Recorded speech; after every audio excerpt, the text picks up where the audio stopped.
Hi YouTube, this is my answer to why didn't women invent almost anything in the 5000 years of recorded human history.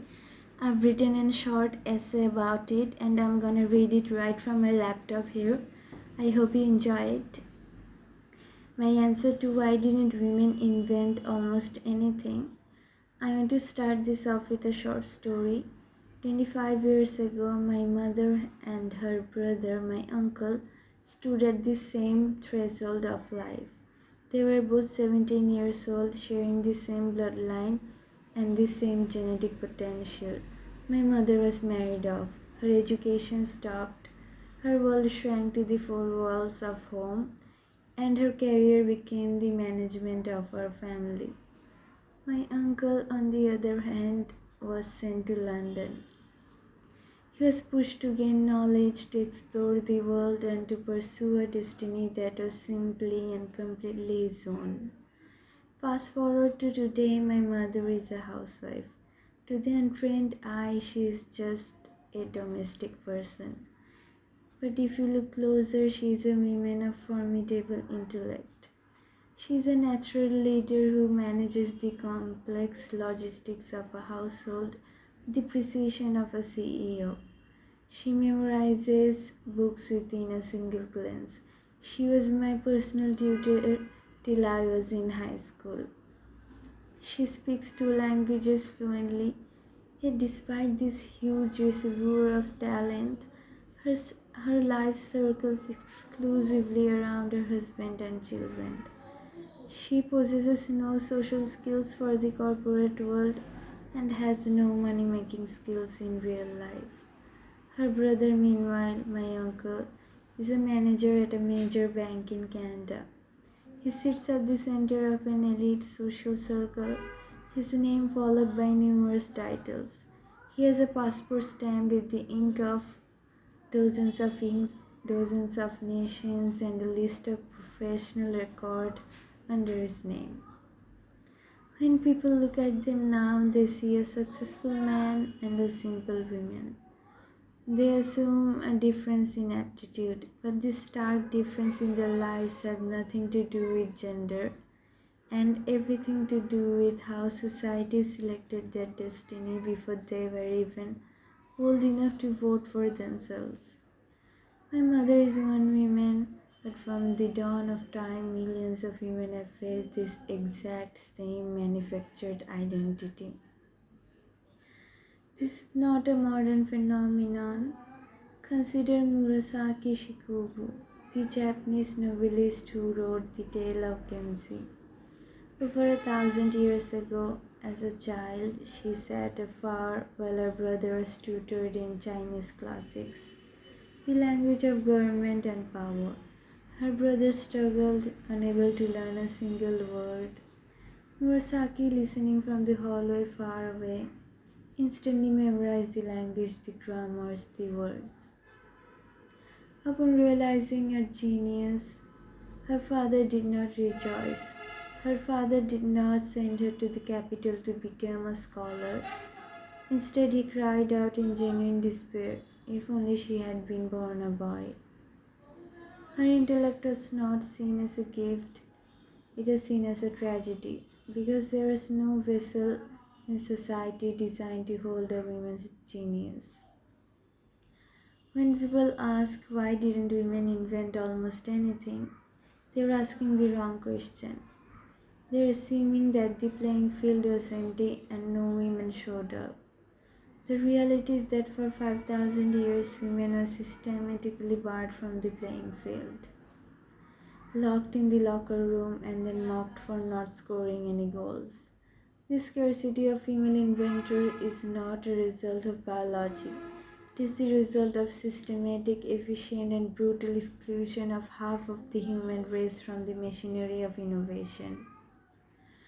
I have conjured three main points of why didn't women invent anything, almost anything in the human history. I'm gonna list them out and describe them as you go by. Number one reason, the gatekeeping of the mind. to invent something, to truly push the boundaries of science, engineering, or philosophy, requires more than just a raw spark of intelligence. It requires inputs. You need literacy, you need access to existing knowledge, libraries, universities. You need mentorship, you need lifelong guidance. For the major part of history, those inputs are aggressively denied from women.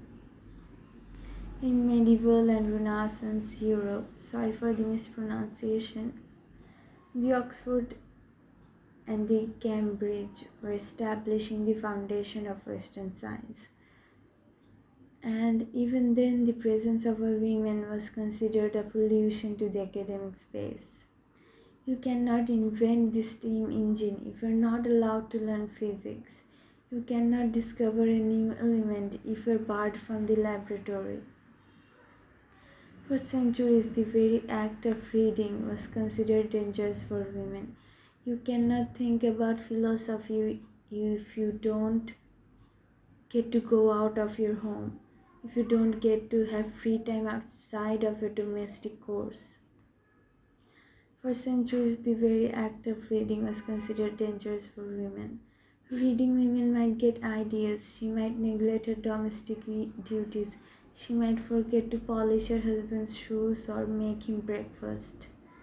In many cultures, educating a daughter is considered a waste of resources, a waste of money, and a waste of time. Like watering a plant in your neighbor's garden, like planting a rose in your neighbor's garden, because she would eventually belong to her husband's family. Therefore, the pool of potential inventors was artificially cut in half. If you take a population of 100 people and you forbid 50 of them from learning to read, and then you ask, why the hell all of the books written by the other 50? The answer is obvious. It is a statistical inevitability engineered by oppression. Number 2. The legal straitjacket. Women as property. Invention requires capital. To build a prototype, to file a patent, to manufacture a product, you need money and legal standing. Under the legal doctrine of coverture, which dominated English and American law for centuries, women's legal rights are subsumed by those of her husband upon marriage. She ceased to exist as a legal entity. She could not own property. She could not sign contracts. She could not keep her own wages. How does one invent under these conditions? If a woman did invent something, she legally could not own the patent. It belonged to her husband. One famous example is Sybil Masters, an early American inventor who created a new method for cleaning and curing corn, a major agriculture breakthrough in 1715. Because she was a woman, the patent was issued not to her but to her husband, Thomas Masters, for a new invention found out by Sybil, his wife.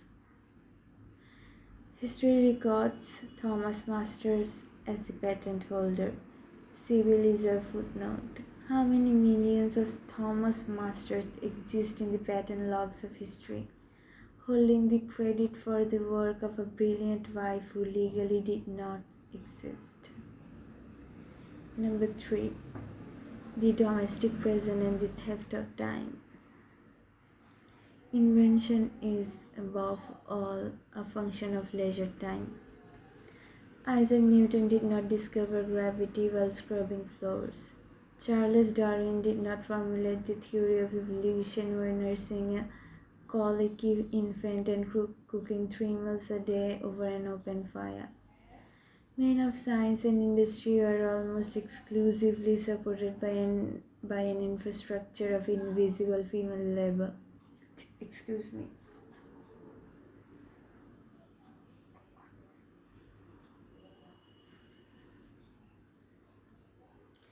They had wives, mothers, and servants who washed their clothes, cooked their food, raised their children, and managed their households.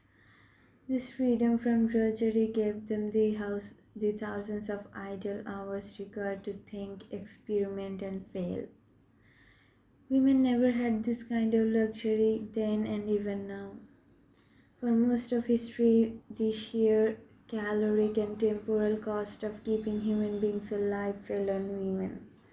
Spinning wool, weaving cloths, carrying water, grinding grain, cooking meals, these are all consuming tasks. My mother, even with modern appliances, spends her mental energy and physical strength managing the emotional and logistical well being of others, of her family members. The great leader inside my own mother and thousands of other women is utilized to manage a microeconomy called the family. If she applied the same logistical genius to supply chain management in the 1990s, she might have revolutionized an industry. But she is busy raising the next generation of men who would be allowed to take credit for the world's progress. Number 4. The Matilda Effect. Systematic erasure. We must also confront the dark reality that women did invent some things, but their contributions were stolen, minimized, or attributed to their male colleagues. This phenomenon is so common that sociologists have a name for it, the Matilda effect. History is often written by the victors, and in the war of sexes, men held the pen. I want to list out some of the names of women who were erased from history by men or their credits are taken by men. The first name that I have written down is Trotula of Salerno. Sorry for the mispronunciation. She wrote foundational text on women's medicine. Later monks, unable to believe a woman wrote such complex works, changed her name in the manuscripts to a masculine form, making her name an invisible male's name, attributing her work to a man. Second one is Lise Meitner, led the work that discovered nuclear fission. Her male colleague Otto Hahn was awarded the Nobel Prize alone. Meitner was excluded. Third name here is Rosalind Franklin, provided the critical X-ray photograph that revealed the double helix structure of DNA. Watson and Crick took complete credit for this and used her data without her permission, won the Nobel Prize and disparaged her in their mentions. Perhaps one of the most famous names yet is Mileva Murik, Einstein's first wife. She was a brilliant physicist herself. Letters between them suggest a deep collaboration on the theory of relativity, with Einstein referring to their collaboration as our work. Yet she died in obscurity while he became the face of a genius. We look back at history and see a timeline of male genius.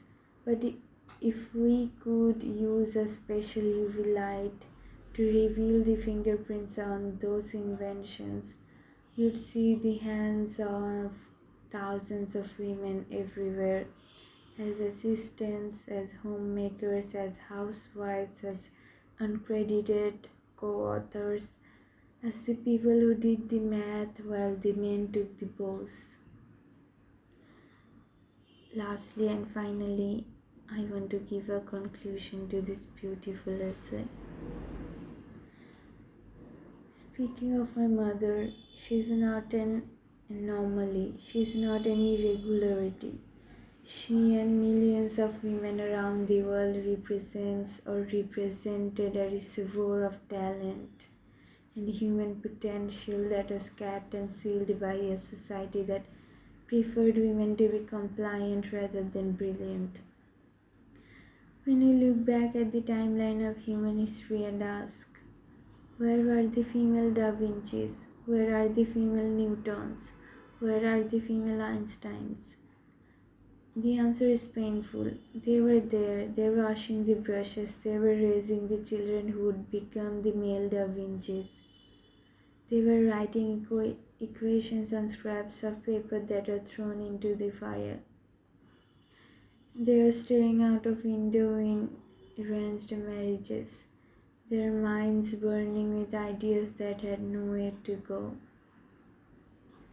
The reason women didn't invent almost anything is not a lack of capability.